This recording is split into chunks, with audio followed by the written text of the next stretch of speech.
Okay, this is group 3, and we are presenting on the cola wars between Coke and Pepsi. The first slide we have here describes in terms of the 5 forces the causes of the historical high profits.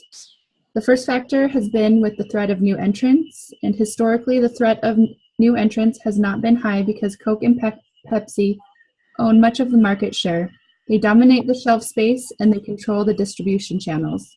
Additionally, significant capital is required in order to cover the cost of advertising, promotions, market research, and bottlers. The second factor is the bargaining power of suppliers. The power of suppliers is low because Coke and Pepsi can switch from one supplier to another with minimal switching costs.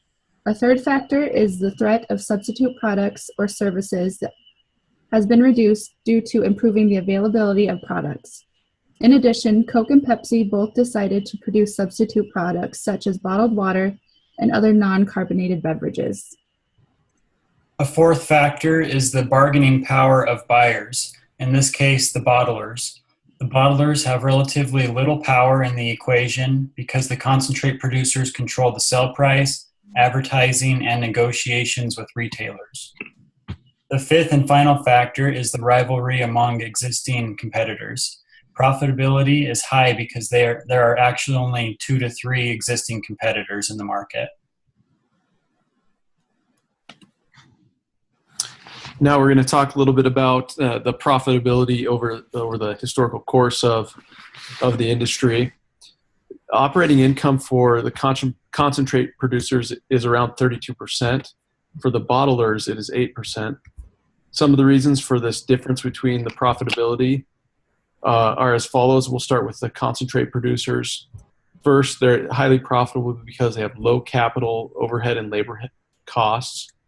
They have a high degree of control over the sale price of the concentrate. They're able to direct negotiations with their suppliers and with retailers. And they only need a few basic ingredients, which are commodities and relatively inexpensive to produce the concentrate. Also, they deal with 1 or 2 competitors only, and they're less controlled by suppliers than are the bottlers. And then for the bottlers, there's high capital, overhead, and labor costs, lack of control of purchase price, little control of negotiations with suppliers, retailers, buys greater amount of ingredients which are more expensive, many competitors, around 300, and more control by suppliers.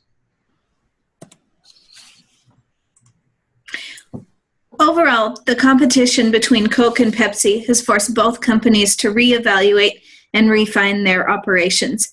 Everything from their distribution models to the contracts between concentrate producers and bottlers. Each have driven the other to become more profitable as they compete for market share.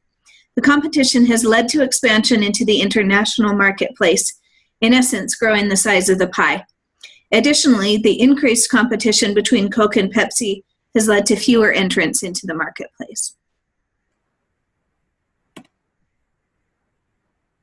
So how can Coke and Pepsi sustain these types of profits in the wake of flattening demand of carbonated soft drinks?